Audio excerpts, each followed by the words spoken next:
Thank you very much, Matthias, and a very warm welcome to everyone from South Africa. Before we begin, we would like to express our deep solidarity with the people of South Africa and the crisis that engulfed the country last week, but also to the rest of the continent where structural challenges relating to authoritarianism, inequality, ecological crisis, and the constant looting of our governments continue to impact our African people.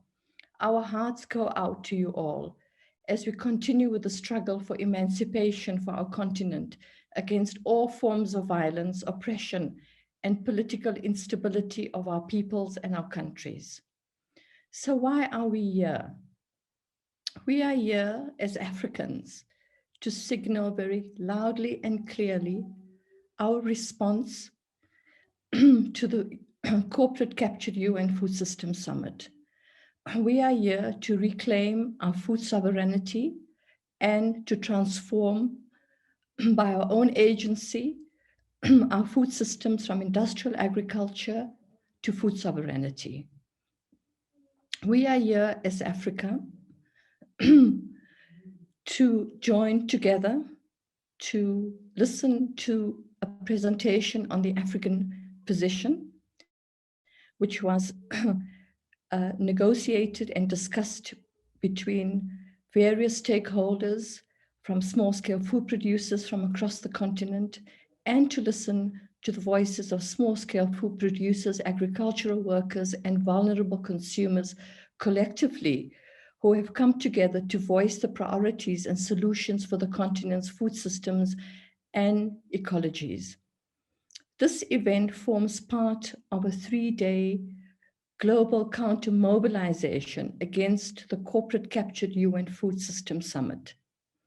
The objectives of this session are as follows: to clarify the basis of our African opposition to the UN Food System Summit and the neocolonial development, agrarian, extractivist agenda it represents. We have to be very clear about this. To create a space for constituencies representing the majority of Africa's small-scale food producers, agricultural workers, as well as consumers and the urban poor, to voice their priorities and solutions for the continent's food systems and ecologies. Through these voices, to contribute towards defining a people's Pan-African vision for African food systems transformation from the ground up. Thank you very much, and I'll hand over to Matthias now. Thank you very much for those words, Mariam. So moving on, I will just go quickly through our program for today. So having done the initial introductions, we will present in 4 parts the statement of the African people regarding the UNFSS, followed by a session on voices from the ground, where we will hear from representatives of different constituencies in our continent, from fisher folk, pastoralists, youth and women, peasants, urban, food insecure, and indigenous people. And then we will move on to our conclusion, and we hope to be done with this session just before 3 o'clock in the afternoon. So without further ado, I would start with an apology. Our speaker, who was supposed to read the introduction of the vision the vision of this group, is not has not joined the call, so I will be presenting that, and soon after I'll pass on to Christiana Loa from the World Forum of Fisher People, who will present the vision that we defend, followed by Elizabeth Mpofu with an intervention by video on what we are denouncing, and followed by Dieudonné Pakodogo, sorry for that, Dieudonné, who will be explaining to us what we are calling for. So, without further ado, I will start.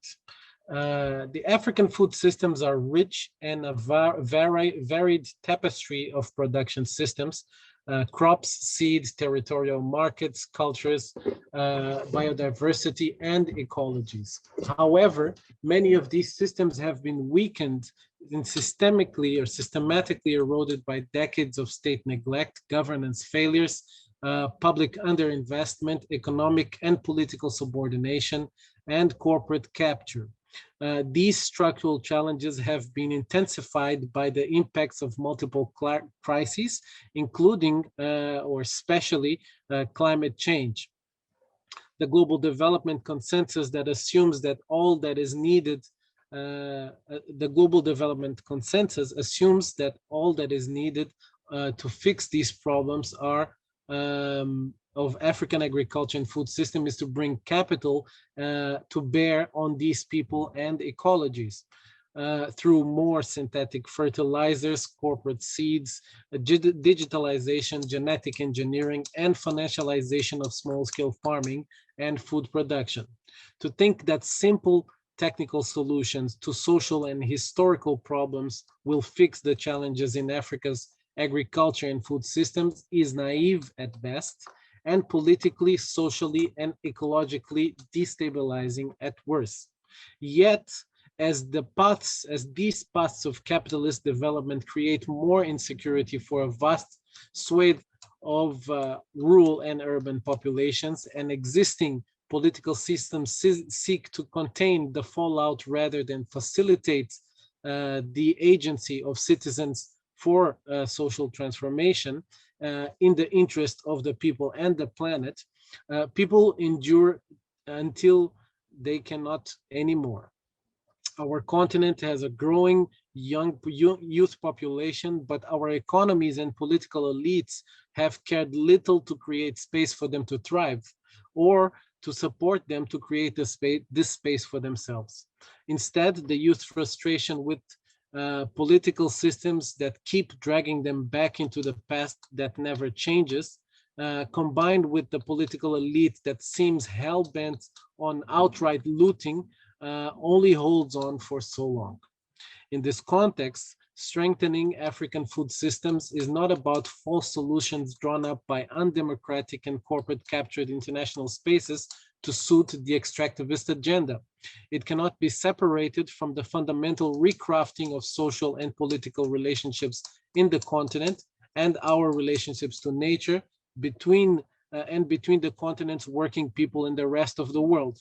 In this regard, African food systems that serve people and planet need democratic deliberation that brings the knowledge, experiences, and voices of African food producers and movements that must be elevated in the struggle to defend and advance food systems that are grounded on human rights, biodiversity, and ecological integrity, and broader socio-economical well-being. The COVID pandemic is unveiling both the structural frailties and inequalities of the global market, as illustrated in the unequal and iniquitous distribution of vaccines, and the resilience of our own territorially embedded food systems. Never before has it been so evident that Africa must proclaim and defend its food sovereignty. To this end, we have joined together to craft and broadcast this declaration.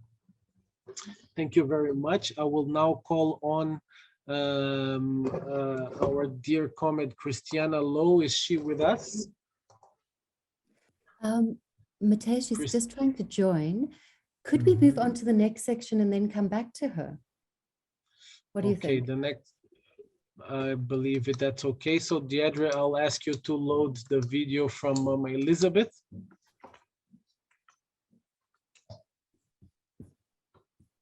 Who will presenting what we are denouncing.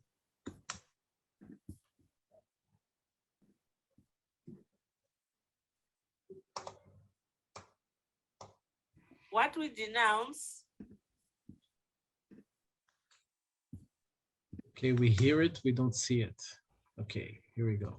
We denounce industrial food production, including agriculture, with its unjust practices that include land grabbing, deforestation, eviction of people, and many others, which have contributed to climate change and resulted in widespread suffering of millions of people, mostly in the global south. We utterly reject forms of development that push people off their lands and undermine the pursuit of people and ecology-centered food systems, and which lead to the massive growth of urban slums as the rural dispossessed seek a place to live. We deplore the privatization of our water under the slogan of the blue economy, which is corporate driven with the support of states and is threatening the food security and livelihood of small-scale fishers and fishing communities.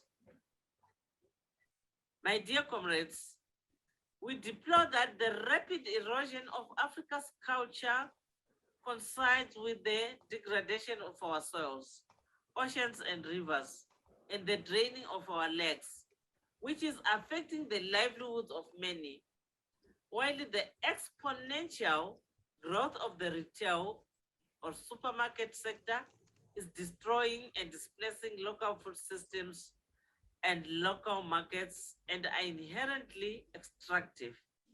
We hold our government to account for failing to put in place adequate fiscal policies and regulations to protect Africa's food sovereignty, while recognizing that such measures face strong opposition from large food companies and powerful trading partners and global finance that dominate markets.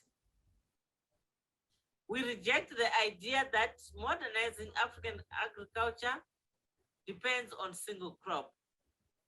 Productivity raising technologies, such as genetic modification technologies and value chain development, which are largely driven and controlled by the corporate sector. We hold that there is an inextricable interconnectedness, climate change, deforestation, and ocean degradation, industrial food production, and generally speaking, agrarian extractivism and extractivist development. In their individual and collective roles, they are driving social and political instability and food insecurity on the continent, and they are then further fueling the systematic existential crisis we face globally. We stand by our common position in defense not only of African people and territories, but of the world at large. Ladies and gentlemen, we denounce the United Nations Food System Summit for seeking to further reinforce the gross power imbalances that corporations hold over food systems. We deplore the failure of the organizers to address the legitimate concerns raised by civil society, which include the excessive weight of multinational companies, lack of transparency and inclusivity, disregard for human rights, promotion of solutions that benefit companies and not populations, and the lack of clarity of the role of leadership by governments. We condemn the Food System Summit as an attack on the spaces and responsibilities of the public sphere, both globally and at national level. Our legitimate and self-organized civil society organizations and networks denounce this attack on the already fragile democracy of our countries and our continent.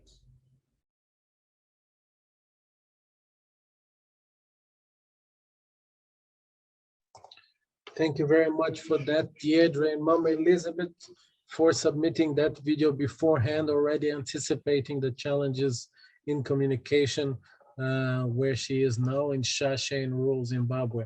I will call now our dear Mariam Mayet, who is going to be substituting Christiana, Loa, who has still not managed to connect, Mariam will deliver our vision, what we stand for.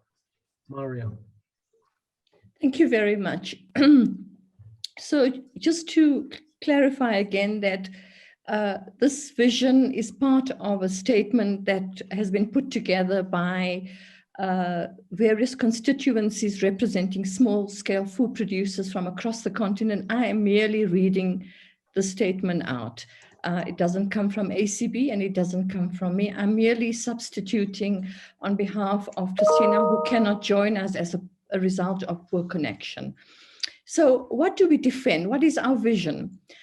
Our vision is one of food sovereignty. We defend our right to healthy, nutritious, and culturally appropriate food produced through ecologically sound and sustainable methods, and our right to define our own food and agriculture systems, taking into account the resources, needs, conditions, and cultures of our communities.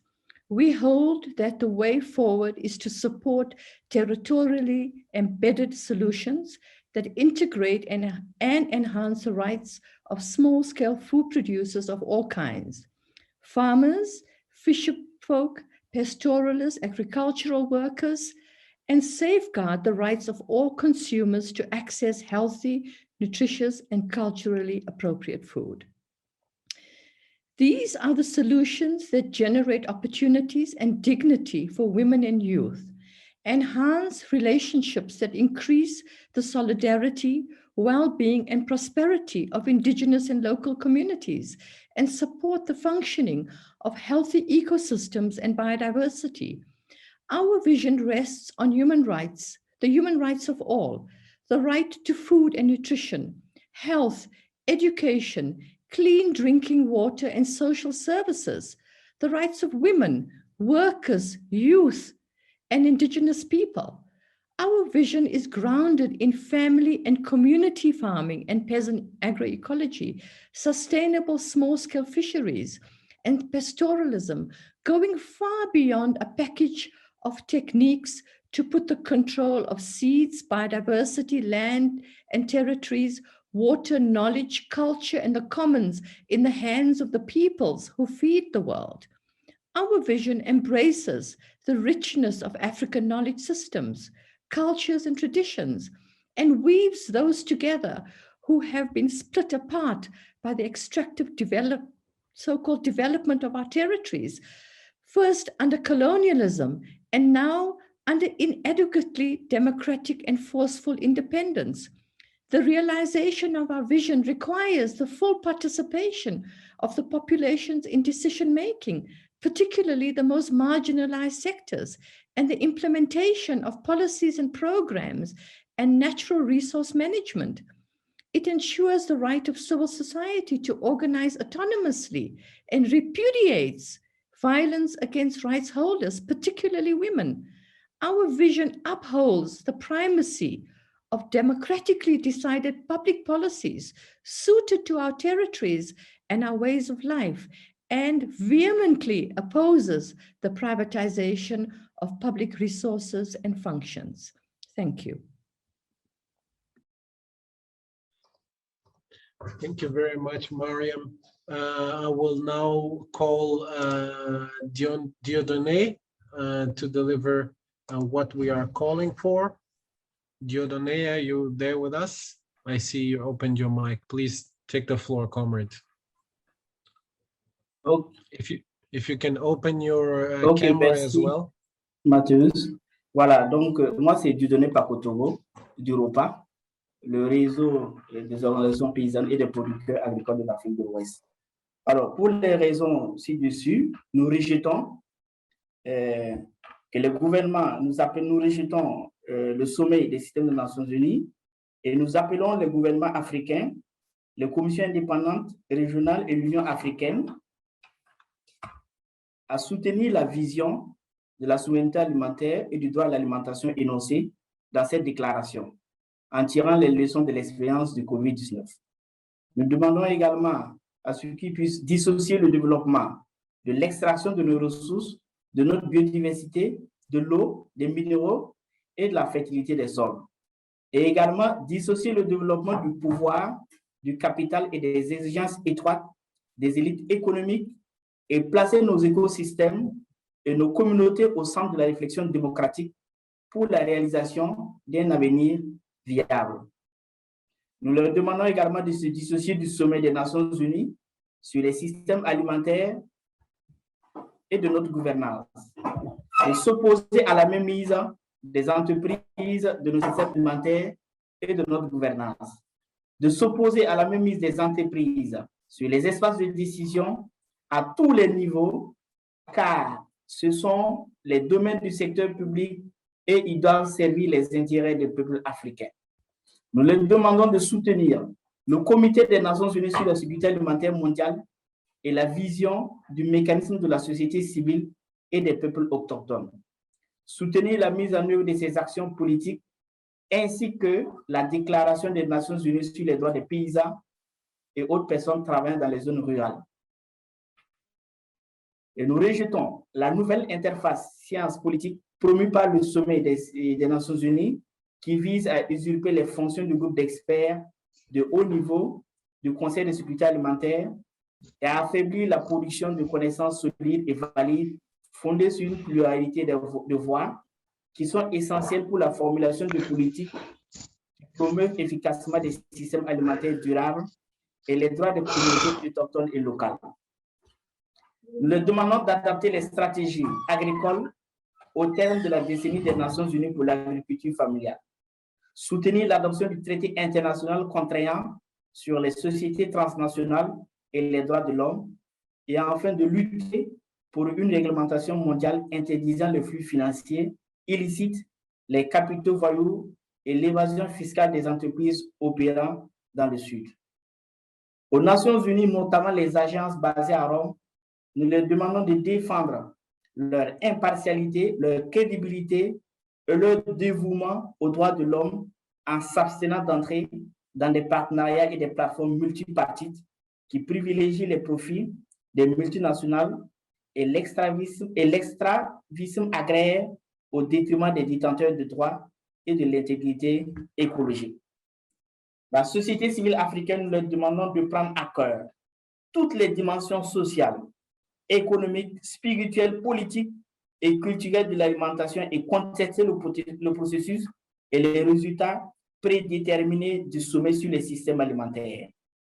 Nous leur demandons de se mobiliser pour défendre la vision et les droits du peuple africain en recherchant la convergence entre les mouvements sociaux, les syndicats et les organisations de la société civile pour s'opposer à la domination de nos systèmes alimentaires par les multinationales.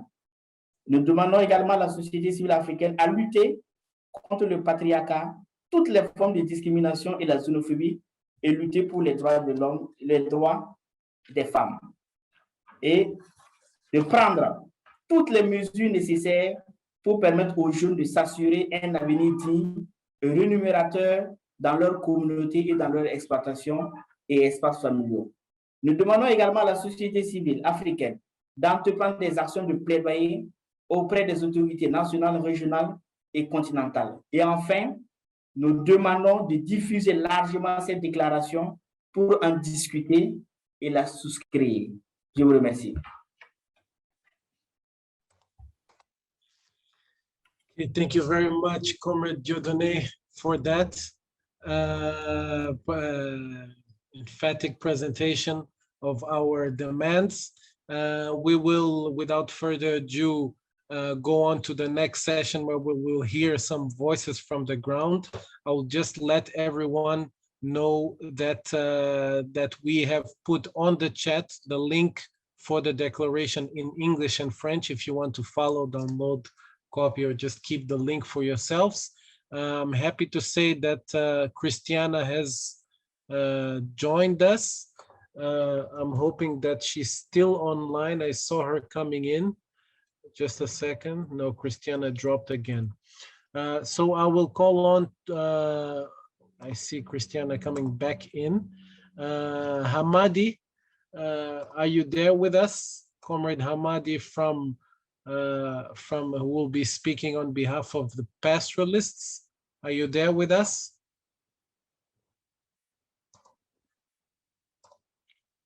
Hamadi, are you with us? He was, so I'm afraid he must have dropped off. But is Christiana Okay. back? Christiana did come back. Christiana, are you there with us?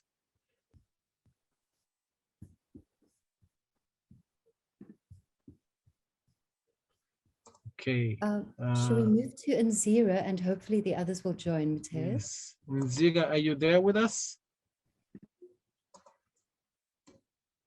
Nzira, how are you? Tudo bem, Nzira? Alô, Mateus, tudo bem? Okay, Nzira, I will just explain to you because you weren't there from the beginning. I'll ask you to, you can speak in Portuguese, but I'll ask you to please switch off your interpretation. So on the interpretation options, you have to choose the off setting and the interpreters will translate simultaneously to all the other languages. To the others who are listening in English, French, or Portuguese, make sure that your interpretation is switched on in the language that you want. Okay, Nzira? Certo, certo, Mateus. Nzira will speak on behalf of youth and women. Please, Nzira, the floor is yours. Muito obrigada pela oportunidade. Boa tarde a todas e a todos. Eu sou Nzira, sou de Moçambique e da Marcha Mundial das Mulheres e também sou membro da Constituência de Jovens da CSM e queria partilhar a nossa visão como jovens em relação aos sistemas alimentares, que é uma discussão que a nós nos interessa muito e nos impacta bastante, pois estamos a falar do nosso futuro. Nós, jovens, nos percebemos como produtores e produtoras de alimentos para a nossa economia e para a família. Carregamos conosco muitas experiências, conhecimentos, aprendizados para construir os nossos futuros. Estes conhecimentos e aprendizados temos absorvido e buscado dos diferentes movimentos que somos parte. Mas, acima de tudo, buscamos das nossas famílias, dos nossos ancestrais, dos nossos mais velhos. E é este conhecimento que nós queremos defender, o nosso conhecimento ancestral, o nosso conhecimento que defende a vida. Nós partilhamos neste fórum que temos uma grande preocupação com a forma como tem sido estado a conduzir os processos de discussão dos sistemas alimentares. Estamos engajados de forma muito ativa no combate ao crescente poder das corporações que têm vindo a usurpar as terras dos pequenos produtores, têm vindo a usurpar os bens comuns, como a água, as florestas, que se constituem vida para nós. Nós temos estado a defender as sementes, as plantas, os seres vivos, e é nisto que nós, jovens, acreditamos, neste futuro.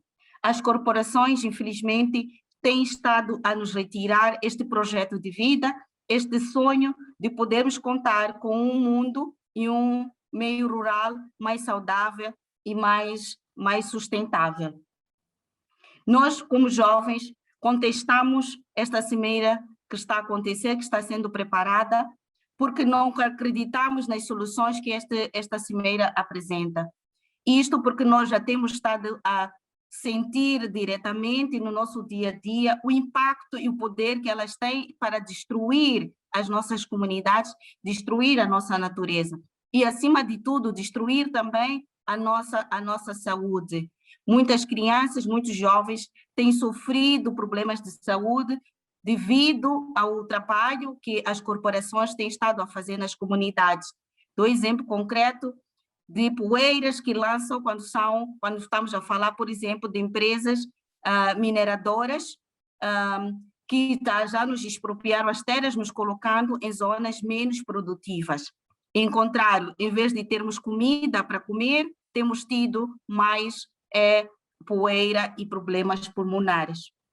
Como jovens, requeremos e exigimos que os governos tomem medidas muito concretas para desenvolver políticas públicas que respondam a nossa autodeterminação, que sejam inclusivas e respondam à natureza. Como jovens, exigimos que os governos e também as corporações parem de tirar as nossas machambas, as nossas terras de produção e deixem-nos construir este futuro que nós almejamos, que nós queremos encontrar um mundo mais saudável e um mundo com melhores condições. Vou terminar aqui, Mateus, dizendo: seguiremos em marcha até que todas sejamos livres e viva os produtores alimentares, viva a agricultura familiar, viva os camponeses. Mexeu com um, mexeu com todos. Obrigada. Obrigado. Thank you very much, Nzia, for those beautiful words.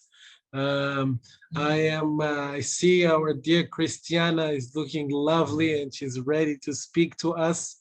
Christiana speaking to us from Lake Turkana in Kenya, speaking on behalf of the fisher folk. To Christiana, I'll come straight to you now, and I'm inviting you to take the floor and tell us a little bit of your truth as a fisher folk people from Africa.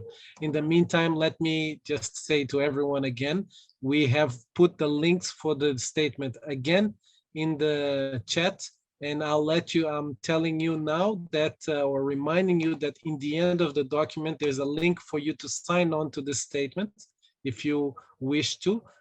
Christiana, the floor is yours. Thank you very much.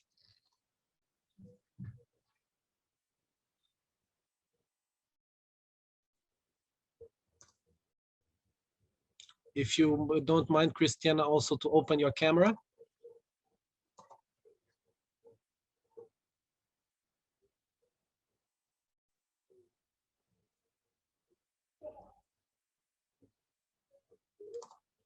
Christiana, you have to unmute. I have unmuted, and then... Okay, we can hear you perfectly. You can see me, but I need to go to the statement from here.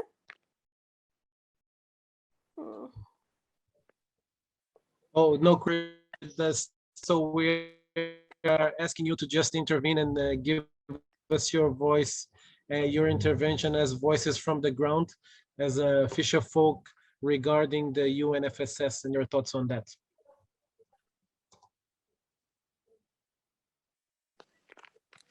Thank you very much, Matthews. We are joining our friends, the small-scale food producers from all over the world, to denounce the UNFSS. Why? Simply because this process is corporate-driven. The corporates have already, captured the UN system, and we would like to see a system where our people are the center, where the small-scale food producers, that includes the farmers, the fishers, pastoralists, and all those small, and including the workers. We want to see a food system that is centered around the people, not around the corporates, because we have our own food systems, especially as Africans, and we have our cultures that also, determine our own food system. And these have sustained us and our families and our communities and our nations since time immemorial. And, bringing in the corporate idea of food systems, it always leads to destroying what we already have, our traditional food systems. It also focuses much on finances, money, big markets. And that is not a priority when it comes to small-scale food producers. We just need to have to continue having our own systems that have served us for those years and maybe improve on those ones depending on our traditional knowledge or indigenous knowledge or our local knowledge. And therefore, I would just like to close by saying we are together as civil society, as small-scale food producers, to fight the corporates from destroying our food systems. Thank you very much. Thank you, Christiana. Thank you very much for those powerful words. It's nice to see you again. I will now pass the word on to David Otieno from the Kenyan Peasant League, speaking on behalf of peasant producers, the peasant constituency. Comrade Sidi, are you there with us? Amandla. Yes, thank you so much, Comrade Matisse. First of all, I want to thank the organizers for this session because it shows resilience. It shows that despite the fact that the corporates want to take advantage of the current situation of COVID to lock out people, we can still come together and raise our voice. I want to join all the comrades in denouncing the corporate capture of the UN Food System Summit that is ongoing. Because one, as has been said by the speakers, the smallholder food producers produce over 70% of the food on the table. These are stakeholders. They don't need tokenism. They have a right to be there. And to me, I would say that this capture of the ongoing food system summit should serve as an impetus for the movement, for the food producers to organize more, to be able to defend our rights to food sovereignty. Because the corporates, as has been said, are only focused on maximizing their profits at the expense of the environment. They destroy our rivers, they pollute our waters, they pollute our soils, they destroy the biodiversity. They come up with frivolous laws that are aimed at criminalizing the farmer managed systems and the food systems that are centered towards the farmer. The farmers, being the main food producers, must be at the center for organizing such summits. Because you find that most of these corporates that are there and have captured that particular summit are the ones who have caused the problem that we are facing today, because they're the ones who are pushing the fossil fuel triggered food production system that is destroying the environment, destroying the climate. And yet now they want to sit there to tell us that they are offering solutions. And that's why we are saying that as movements, as Kenyan Peasant League, as La Via Campesina, and as all other movements in the world, we are saying that the people who are responsible for causing a problem cannot again sit on the table to bring solutions. And we must defend our rights. And I'm happy that the fact that we are gathering here today, it is a very big starting point to tell us, to show us that, to show them that although they are capturing that space, we are going to create our own space where we'll be using to defend our own systems.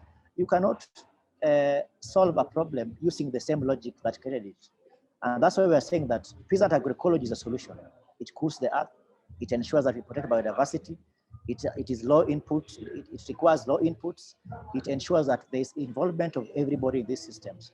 And we need to build strong movement around agroecology. We need to defend our seed, because without seed, there's no food. The corporates want to capture the seed using laws like what's going on now at the AU level, what's going on at SADC region, in the East African region, even at the FAO level, the ad hoc expert group. We are seeing the corporates seeking to capture or to misinterpret Article 9 of the treaty to say that the farmers also include large-scale farmers. And that's why we are saying that we need to speak with one voice. And as Kenyan Peasant League, and on behalf of smallholder farmers in organizations, and also on behalf of the LVCC region, we are saying that we are denouncing the corporate capture, and we are joining all our corporates in shouting that we are saying down, down, UNFSS down. Thank you so much.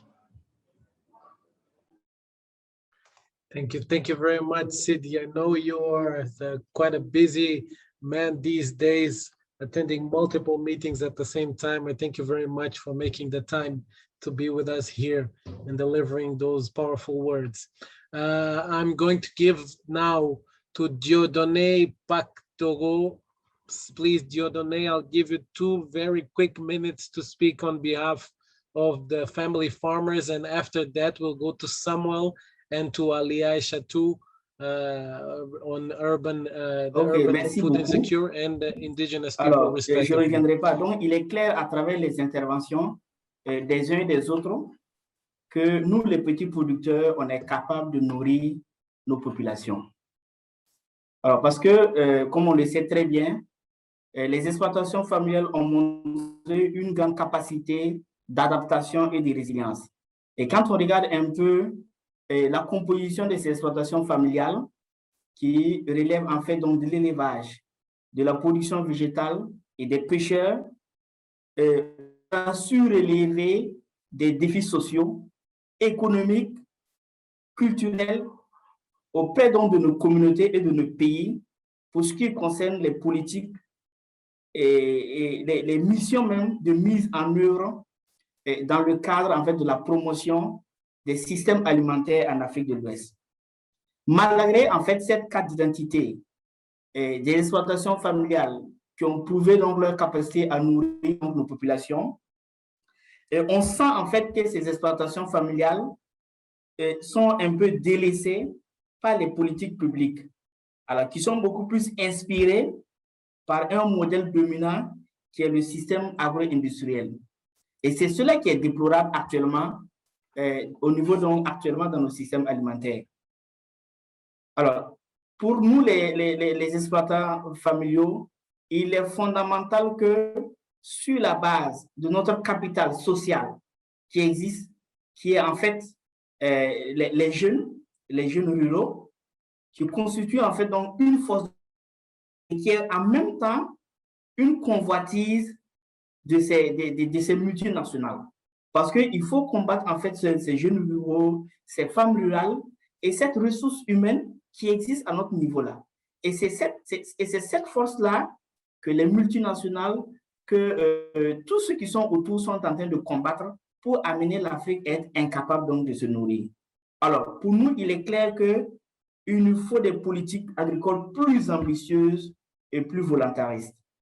Et on doit promouvoir des systèmes de production durables à travers, en fait, donc, la transition agroécologique et également aussi des investissements publics structurants pour soutenir la production, la transformation, la commercialisation, de telle sorte que nous ayons donc des produits locaux de référence qui puissent vraiment donc nourrir nos populations et sans créer en fait donc des maladies. Voilà ce que je voulais ajouter au nom de nous les petits producteurs de l'Afrique de l'Ouest. Merci beaucoup. Thank you, Comrade Jodane, for those words. Thanks for your intervention once again. Without further ado, let me call to the stage Samuel Ikwa from Habitat International Coalition to tell us a few words on the UNFSS from the perspective of the urban food insecure. Samuel, are you with us? Hello, comrades. My name please take the word, my friend. Is Samuel Ikwa from Habitat International Coalition and Mazingira Institute. I am also a part of International Planning Committee for Food Sovereignty, that is IPC Youth Caucus. Comrades, today is a great day in the movement, and I wish to remind you that we are discussing on the broad theme of corporate capture of African agriculture. In just a few figures, since 2000, about 422 large-scale land acquisitions, totaling to about 10 million hectares of land, have been acquired by foreign corporations in collusion with African governments. And this land mostly belongs to small-scale farmers. And this is land grabbing, and it has created ripple effect not only on small-scale farmers in terms of production, but also on other components of the food system, especially consumption, with the urban poor being particularly affected. Now, one of the challenges facing the urban food insecure community is the inequitable management and governance of the food supply chain, where you see the value created by small-scale food producers is captured by the corporates, and that the urban poor do not reap the desired benefits of food and malnutrition security. So you see the brokerage in terms of marketing, the food produce is $1 And when it gets to the consumer, the price is double. The other challenge is that food and agriculture is not well embedded in some national governments, particularly in Africa, but Nairobi is leading in terms of both policy and practice. The other thing we could say in terms of vision, how we see we can make an intervention for the urban poor is short food supply chains, where we see that value is afforded to the consumer to make food more accessible and available. And also urban food production, especially for the urban poor in informal settlements, both livestock production and vegetable production. And this is already happening in Nairobi, and it has been an effective intervention for the urban poor, particularly during the COVID-19 crisis. Another vision is that we invite the subnational governments to have a systemic perspective towards food and agriculture, because food is not just a function of agriculture, it's also a function of environment, public health, marketing. So if you view food in isolation, you'll not make food operations effective, efficient, and relevant, and that perpetuates food insecurity. So a systems understanding of food will help a lot in as an intervention towards achieving food security for the urban poor. And now what we are calling for is a people's food system, a food system that should be pro-producers and pro-consumers, so that value both for the producers and consumers is availed, and the corporates do not have any value to capture. And this truly will be a people-to-people food system delivering value to the producers and the consumers. That's it. Thank you. All right, Samuel, thank you very much for those words. I'm calling now Ali. I'm noting Yakuba Kanazo that you have your hand up. I will come back to the room for brief interventions from the floor soon after the presentation of our speakers here. So just noting that we see you, and we'll find a space in the program as soon as possible to call you to intervene. Okay, but for now, Ali, thank you. Nice to see you again, sister. Hello. Speaking to us on behalf of... Good morning, good afternoon. Thank you. You're speaking on behalf of the indigenous people of Africa. Go ahead. The floor is yours. Yeah. Thank you so much, Ali Aishatu. Hello. Hi, Ali. Please go ahead. We can hear you perfectly. Okay. Okay. Good morning, afternoon to everyone. I think it's a privilege for me to be part of Africa and also to be part of indigenous community. As Matthew said, I'm called Ali Aishatu. I'm an indigenous woman from an indigenous pastoralist community based here in Cameroon, and a member of IPAC, as well as one of the coordinators of the civil society and indigenous people mechanism. If we have to talk about food, the first thing indigenous people think about is what they produce, how they produce it, and how they convert it into something edible. I think that is what we call our food sovereignty. And it is very, very important for us. And I think that is what is our food system. And for centuries, indigenous people have been producing their food the way they produce it, they process it and eat it. You hardly hear indigenous people come out with certain disease conditions, except those who have gone into the cities and they try to maybe eat Western food or food that have been processed. And I think in our own communities, we produce our food, we hardly use chemicals. We produce it naturally. After everything, we are mixed. We do mixed farming where we have our cattle, where we have our small gardens. We use manure from our small gardens to produce our crops. So it is very nutritive. It has all the food nutrients we want, and it has not been intoxicated with chemicals. And so we even preserve it for a longer period than those ones that we go and buy at the level of the market.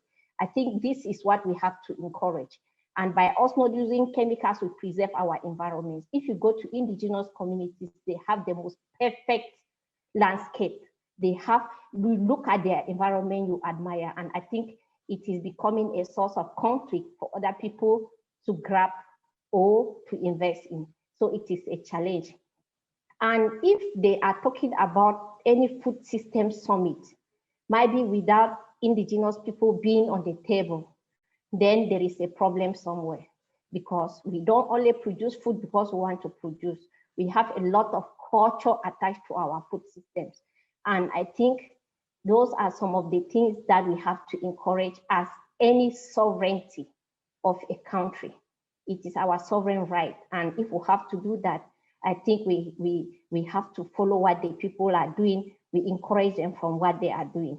So I think based on what is happening, we join our voice to the rest of the civil society and indigenous communities to denounce the UN Food System Summit, because we have never been integrated, we are not part of it. And so any decision that we are not part of it, I think we cannot implement it. So thank you so much. I think it's a privilege for me to be part of this meeting. Thank you, Matthias. I know we are running out of time, even though the one who laughs last laughs best. Thank you. Thank you, Alia. Nothing about us without us. Thank you for that. We are coming to the close of this Voices from the Ground session. I just want to make sure that we don't miss anyone. I'm calling out to Hamadi Mohammed Abba from the organization Ajmor, from the pastoralist people. Hamadi, are you with us? I don't see your name in the list, but maybe you're under a different name. Hamadi?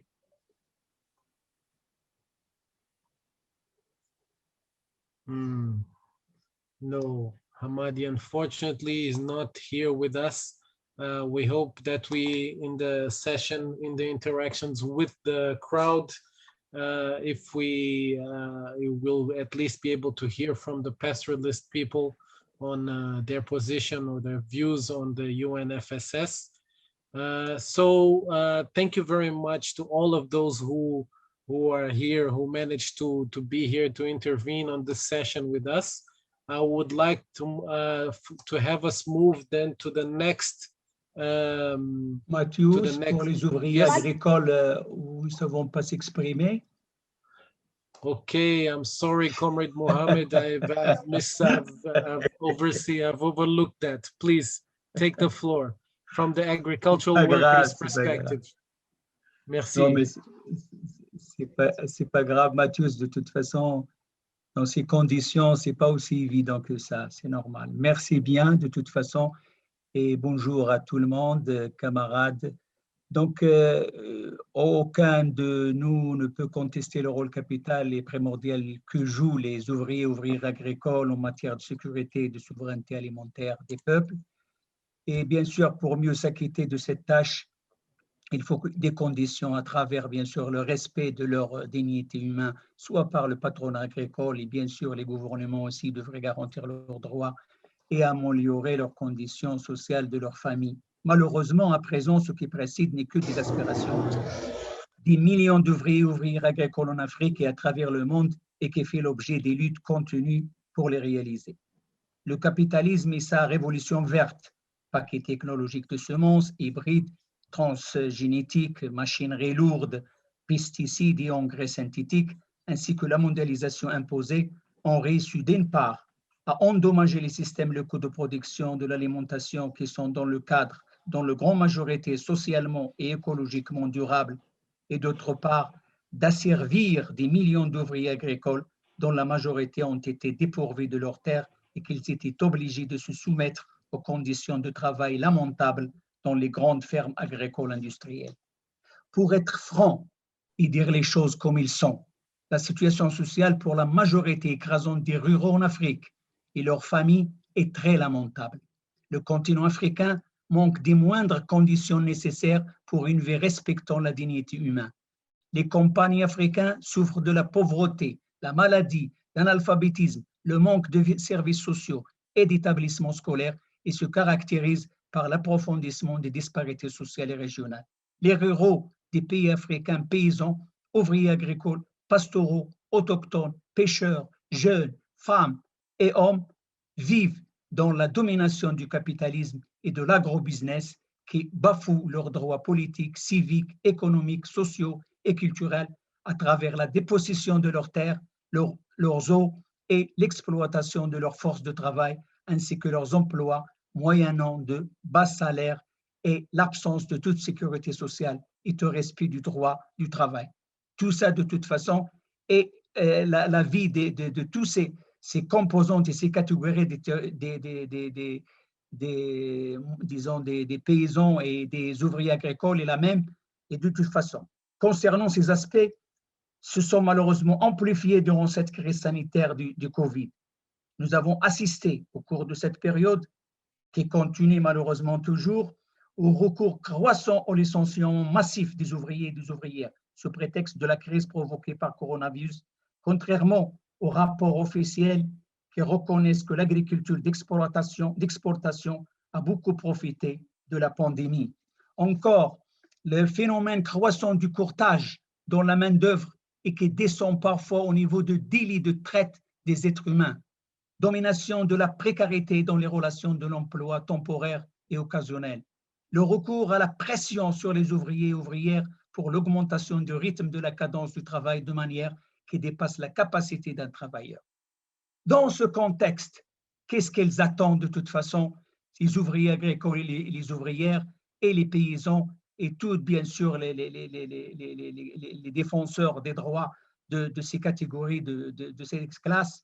Le secrétaire général de l'ONU adopte l'initiative du Forum de Davos pour mettre le sort de ces systèmes alimentaires mondiaux entre les mains des sociétés transnationales et de l'agrobusiness.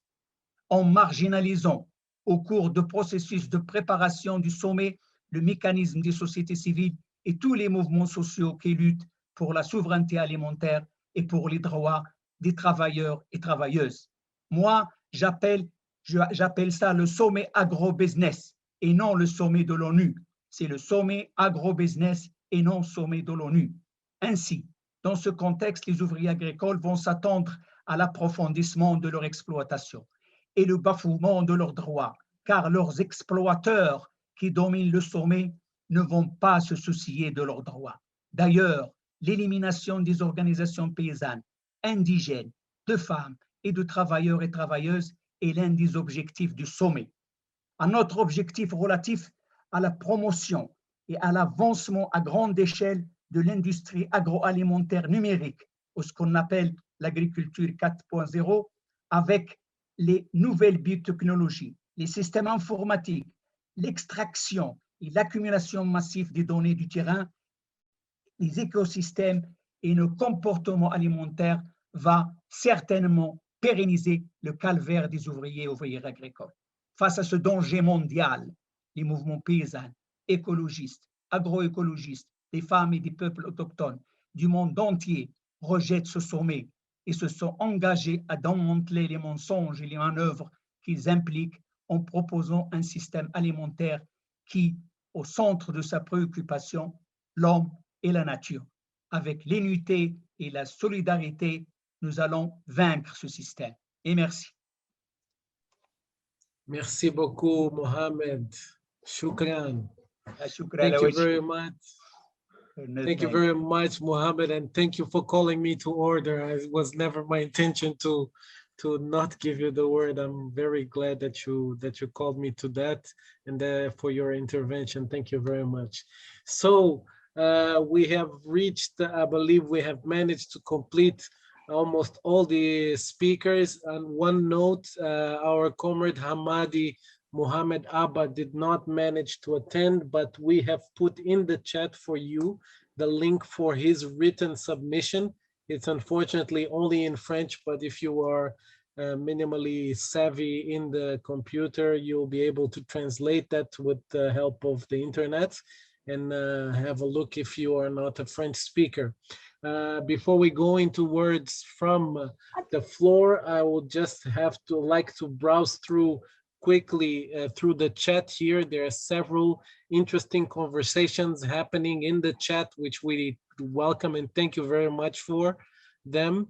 Roland Stanbridge says corporate agribusiness is engaged in biopiracy, stealing Africa's heritage staple food plants and claiming ownership of the seeds. They are engaging in land grabbing. They are promoting anti-nature chemical farming practices, including pesticides, fungicides, chemical fertilizers, etc., that devastate biodiversity, sterilize the soil, and pollute the rivers. Their predatory methods will worsen food availability. Thank you, Roland, for that. Let me just go through another comment here from the chat. Method Gundidza is saying, thank you to Ali. You hit the nail on the head. Once you produce food that you will eat yourself, you produce it with love and care, knowing that the food will nurture you and your people. The disconnect between the producer and consumer creates fertile opportunities for negligence. Let the farmer be the first consumer before passing their produce to the next consumer. Thank you, Method, for that. As I mentioned to you, that the statement from Mohammed, from Hamadi is available on the chat. From Dieudonné, once again, family farms play a key role in Africa's food systems, providing the bulk of food and agricultural products for domestic markets. Family farms have demonstrated their capacity to adapt. Yes. Dieudonné, I'm not going to give you the word again. This is your interview. Go ahead. Yes, I just started my intervention. Okay, thank you. So I'm not going to read through that again. Thank you for that, Dieudonné. Dieudonné's intervention. Yes, Ali, I'm coming to you. I'm coming to you. I see your hand covered. Okay, let me just give the word to our comrade Yakuba, who had his hand up, but he put his hand down. I don't know if Yakuba, you still want to intervene. I'll just give a minute before I go back to Aliyai and to Christiana, who want to also add a couple of points to this. Yakuba, I'll give you 2 minutes, quite quickly, comrades. Oui. Thank you. I can... Go ahead. Ok, merci bien, merci bien. Voilà, moi c'est Yakuba Kanazoe. Je suis consultant, je travaille pour l'ONG Broederlijk Dielen, une ONG belge, voilà, qui intervient dans plusieurs pays, dont le Burkina Faso. Et il a élaboré en fait un programme de soutien à la souveraineté alimentaire, voilà, dans lequel il y a au moins 12 organisations de la société civile et des petits producteurs qui sont voilà, bénéficiaires. Et donc, nous avons essayé en tout cas de préparer à notre manière aussi notre contribution au sommet. Et donc, c'est que nous avons synthétisé, résumé comme revendication. C'est vraiment les droits humains. Oui, allô? Vous m'entendez? Yes, comrade, but please be quite quick. We are running out of time. Merci bien, voilà. Alors, donc, les droits humains et le droit à l'alimentation, oui, c'est ça, exactement. Les droits humains et le droit à l'alimentation doivent être centraux dans les discussions pendant le sommet et après le sommet.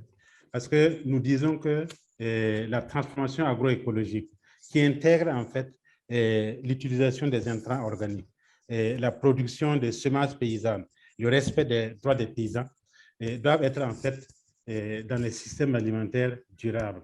Et au niveau des politiques nationales et continentales et internationales, ils doivent en fait avoir une place centrale dans ces politiques-là.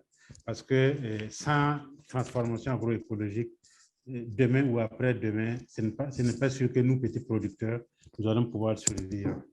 Donc voilà ce que je voulais en fait rapidement dire. Merci beaucoup. Thank you, Yakuba.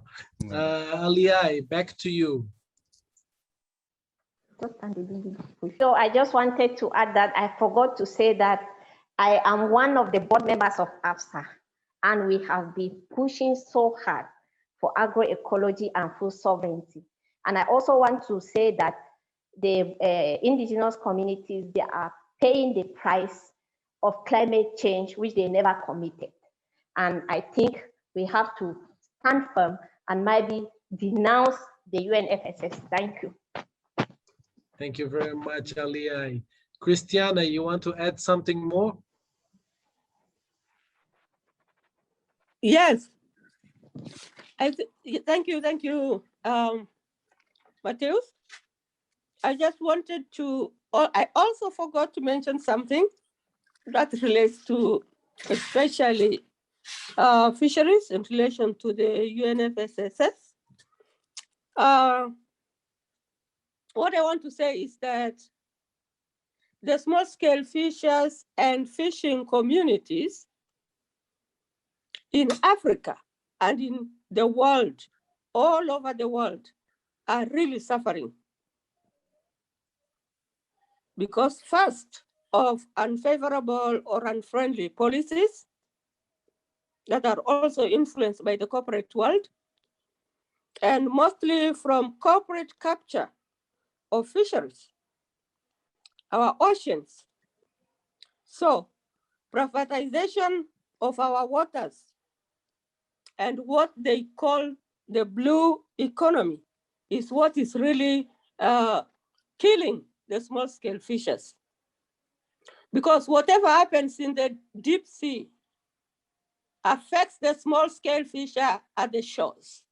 So if they go using chemicals in the ocean, if they go polluting the ocean, in fact, it affects not only our fishes, because we have already witnessed some fish being affected, that fish were killed by pollution or chemicals that are used in the waters. And also, they use grenades, to kill fish instead of using nets and the equipment that is friendly to the ocean and friendly to the environment. So all these affect the small-scale fisher at the shore, because we have already witnessed reduced harvests.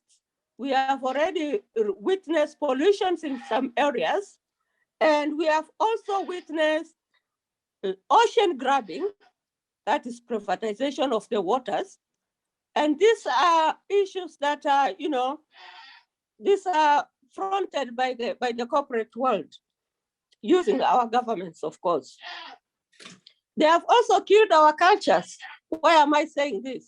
Because since time immemorial, we've been using our cultures to manage our lives, to manage our fisheries.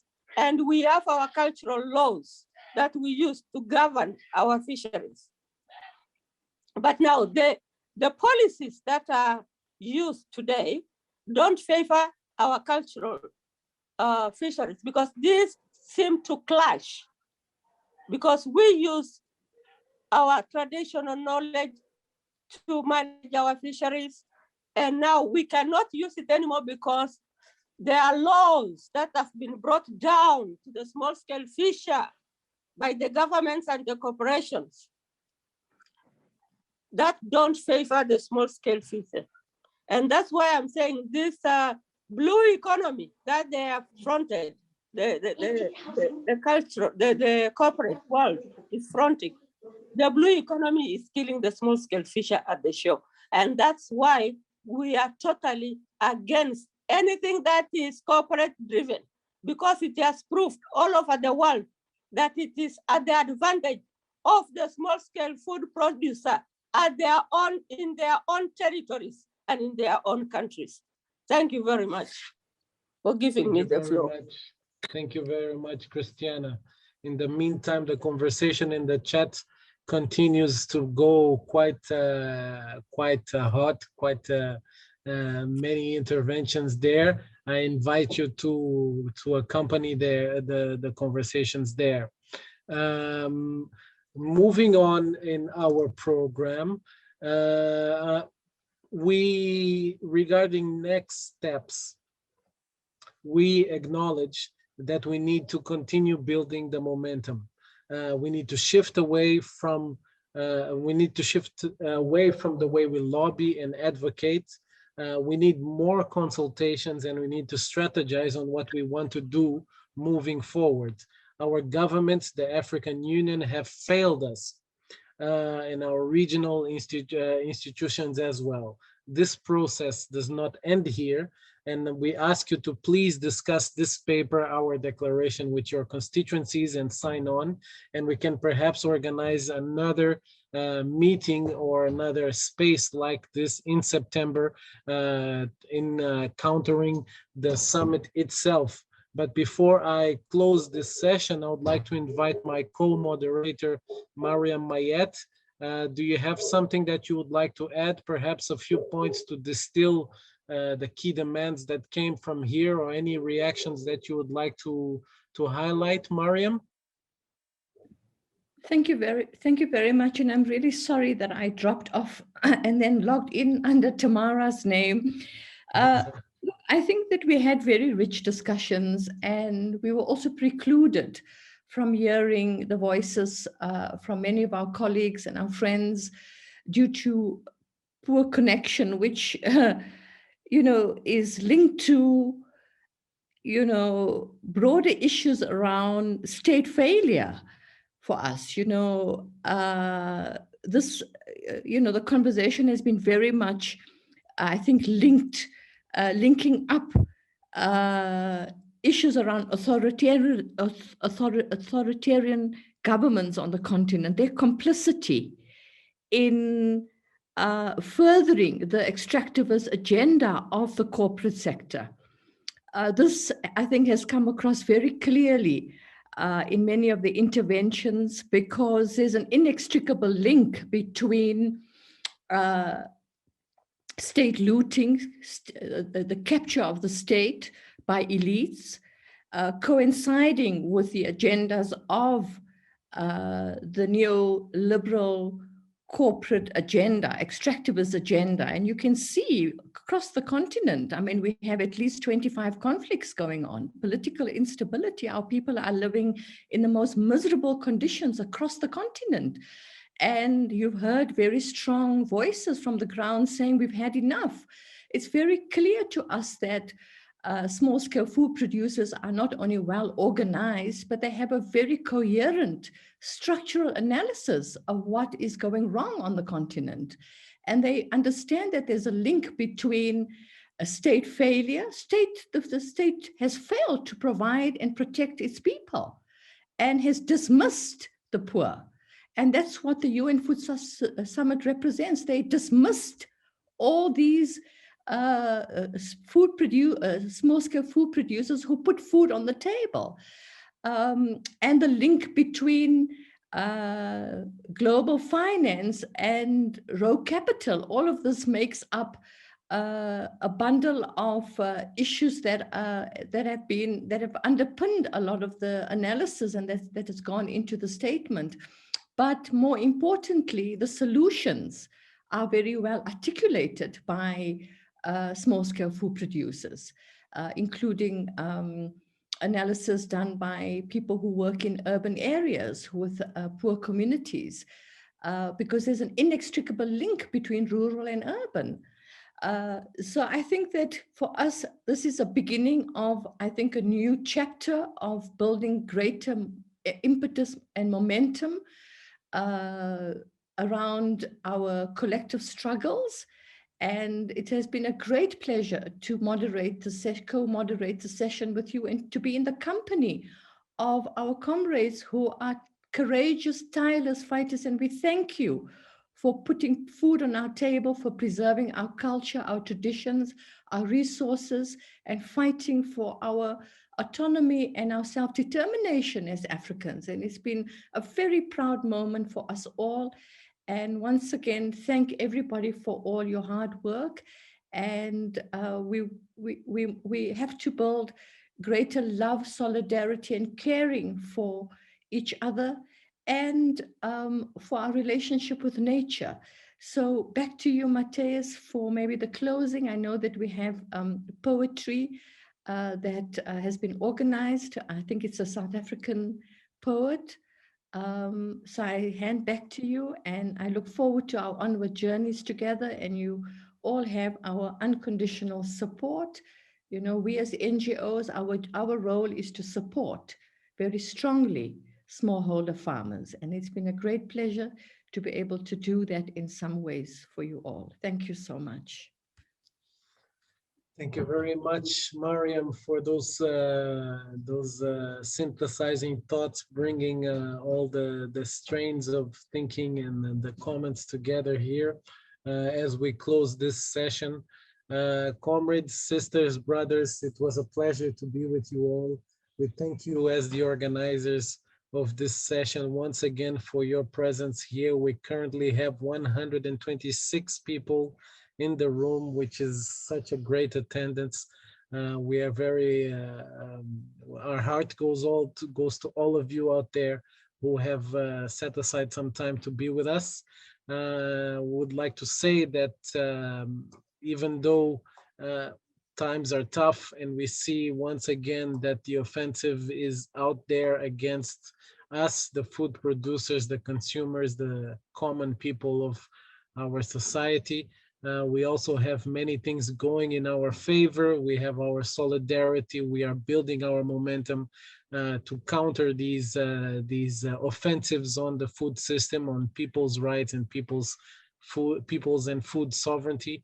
We have several spaces that we need to defend, public policy spaces, several declaration, for example, the Declaration on the Rights of Peasants, the declarations on the rights of indigenous people. These are strong documents that really set the stage and give us very strong elements to give us an orientation of where and how we should go forward regarding the food system. On behalf of the African continent, we thank you for your presence here. I thank all my comrades who have been organizing this session in the weeks leading up to now. Thank you to our dear interpreters who have done an extraordinary job for us. You have been congratulated in the chat for the high quality of your interpretation. Thank you for that. Before I close, and for our closing performance from the poet Khadija Tracy Ager, which is going to be a video played in English with the translations posted in the chat. I saw the hand of Dieudonné. I don't know if you want to speak, Dieudonné. Matheus, you hear me? Yes. Okay, can we do a family picture? Oh yes, thank you very much for reminding us. I'll invite you all, please, to open the video. Yes, if you can open your videos just quickly for us to get a snapshot of everyone in the room.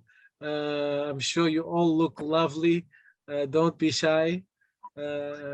Make sure you're in front of the screen. You cannot show the video. Ay, ay, ay. Let me check now. Aliai, check now.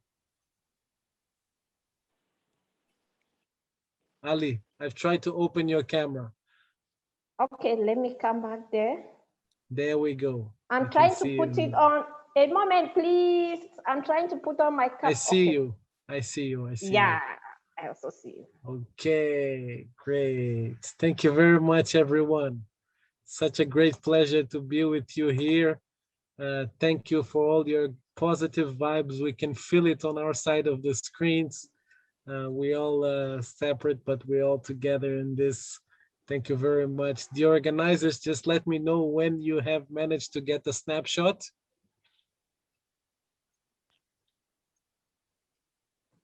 Yes, did we manage? Thank you. Thank you very much. So to Deirdre, please, I'll ask you to load our closing sequence, our poem. Thank you very much to everyone. Once again, I'll see you in the struggle. Thank you very much. Tell the children.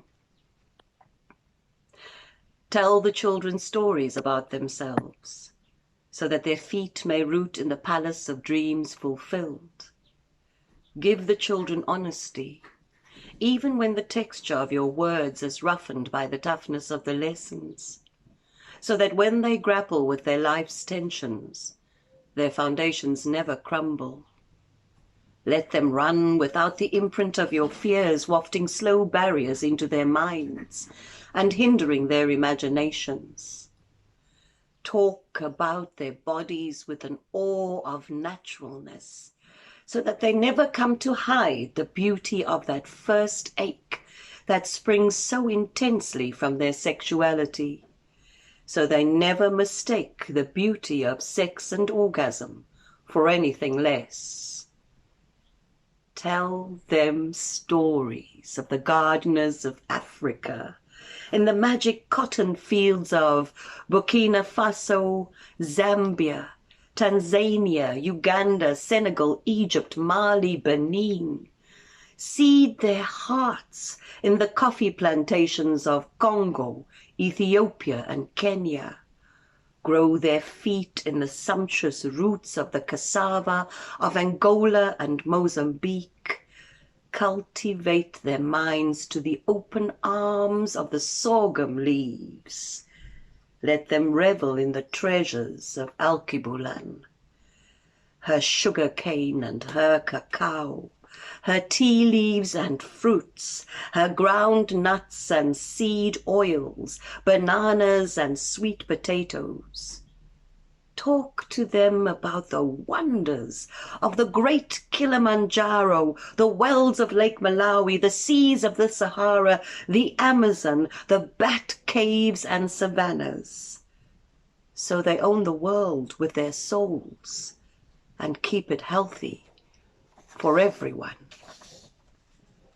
Build them stories. Build them stories of skin and limb, without adjectives like black, white, colored, albino, cripple, gay, straight, Muslim, Christian. So their minds savor the human being and their eyes stay open for the things within. Tell them every day the wonder and revelation of their birth, so they'll always rest their heads on the better side of doubt about their place here, even when the messiness of living stretches them. Give them these shoes, the ones that Dorothy wore for home. Only let them wear them on the inside, so that no matter where they go, home will always follow.